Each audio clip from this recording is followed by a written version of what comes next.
Hello, this is James. I'm at the beautiful Orlando Regional at UCF, the University of Central Florida. Today we're going to be talking about the dirty mechanics out of Boca Raton, Florida, and their machine that they're going to be using to try to win this competition today on Behind the Bumpers. All right, to start us off, Layla's going to be at the controls. Ryan, you're going to walk us through the first steps? All right, so for our drivetrain, we are running Mark IV N swerves with Kraken X60s. Our goal was for this game, as high-speed maneuvers are required, to get as much power out of the drivetrain as possible. So this is our first actual year running Kraken X60s, and it has worked beautifully. This robot is so fun to drive. Moving on to our intake, if you would pull the intake out, we use a slap-down intake with 2 rollers and a ramp. And it works like that. With our hopper, we have it on 2 sliders with some extra string in case the sliders break.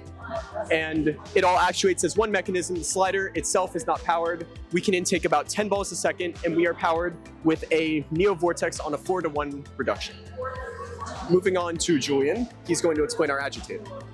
So for the agitator system, what we have is we use a spindexer model with a sloped ramp, which lets the balls roll into a certain height. And then afterwards, we have a flat part that acts as a wall and a guide rail sitting out about 1.5 inches off the ground. So these balls, when they roll in, they slide against the Bane Bolt's wheels and they float in the air kind of. That way they go through and are handed off to the indexer with this initial roller to make sure that it's a clean pass off.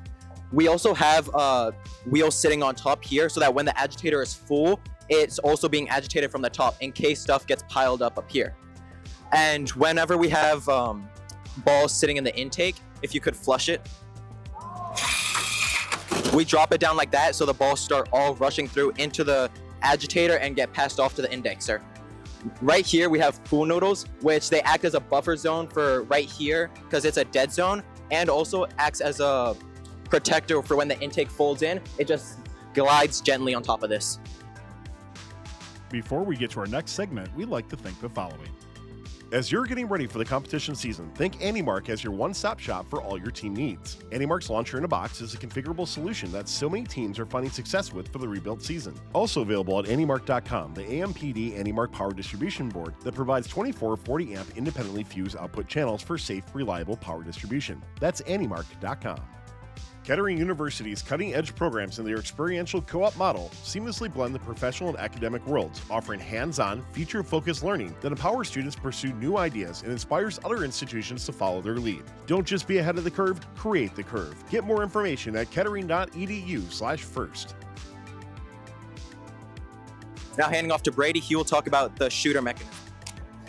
For the shooter, we knew we wanted to auto-track it, but we didn't know like how, if we wanted to target with a robot or with a rotating system. And we ultimately decided to go with the moving turret because in 2024 we were easily defendable by just anyone. And also another thing is, how do we track it? So we decided that we could put a camera on the shooter.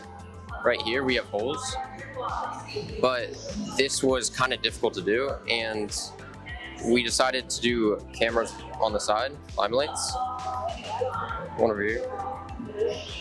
And this basically lets us know where we are in the field.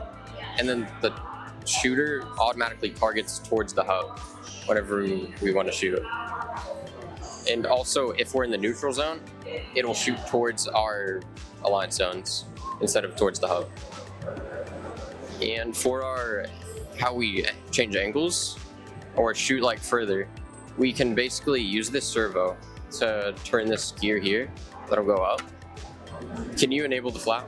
So that'll basically adjust for if we're farther away, it would go up a little bit, and the RPM of the motor would change too, depending on where we are. But we also have flywheels here.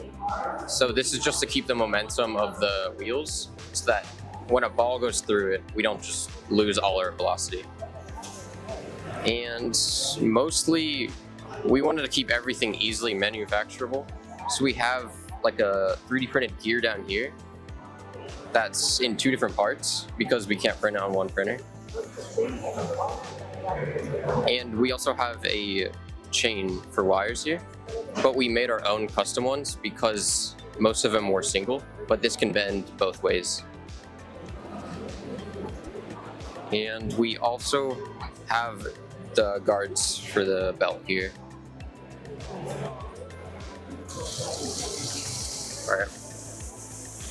Okay. So I see that you have a climber here.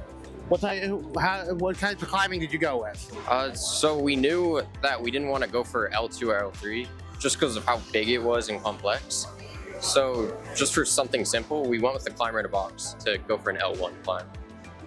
And we put rubber here in order to not slip off the rungs on the tower. All right, just a couple more questions. So I saw when we were going through this whole little tutorial that you guys actually have a button board over there. What made your guys' decision to go with a button board as opposed to single driver control, and how did you guys actually wind up making that system?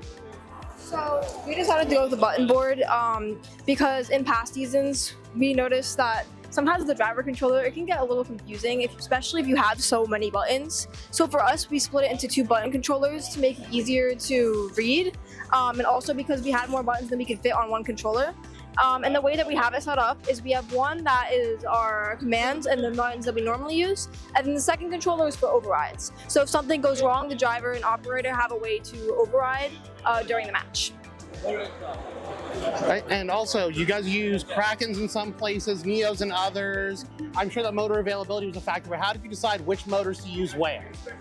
Largely for us, it was motor availability, but in some cases, for example, the turret, we like the Neo Vortex because of the through shaft nature. We put 2 vortexes, I can't rotate the turret right now, but we put 2 vortexes on the same shaft, and that makes it a lot easier to combine the power of those 2 without a gearbox. For the intake, it was mainly motor availability, and for most of our functions, we either have a Kraken X60, Kraken X44, or Falcon 500. So for the low-speed, high-torque applications, like our intake pivot, we opted to use a Falcon, also due to the built-in limit switches. For the drive, Krakens for optimal power, and same thing for the climber. And then on the indexer, the Kraken X44 allows us to get a fair amount of power, but not as much of the current draw. All right, you guys look to be really cooking this year. You guys are competing here and then again at week 6 in South Florida, is that correct? Correct. All right, I really hope that you guys are able to go out there and compete really well. I really hope that you guys can benefit from the new qualification system with your consistent performances year after year. That's it, wrapping up today on Behind the Bumpers. Thank you so much to Dirty Mechanics for this amazing interview, and looking forward to seeing how you guys do the rest of the season. Thank you. Thank you. Thanks for watching. Don't forget to like, subscribe, and click the bell to stay up to date on future fun videos. Kettering University's cutting-edge programs and their experiential co-op model seamlessly blend the professional and academic worlds, offering hands-on, future-focused learning that empowers students to pursue new ideas and inspires other institutions to follow their lead. Don't just be ahead of the curve, create the curve. Get more information at kettering.edu/first. As you're getting ready for the competition season, think AnyMark as your one-stop shop for all your team needs. AnyMark's Launcher in a Box is a configurable solution that so many teams are finding success with for the rebuilt season. Also available at anymark.com, the AMPD AnyMark power distribution board that provides 24 40-amp independently fused output channels for safe, reliable power distribution. That's anymark.com.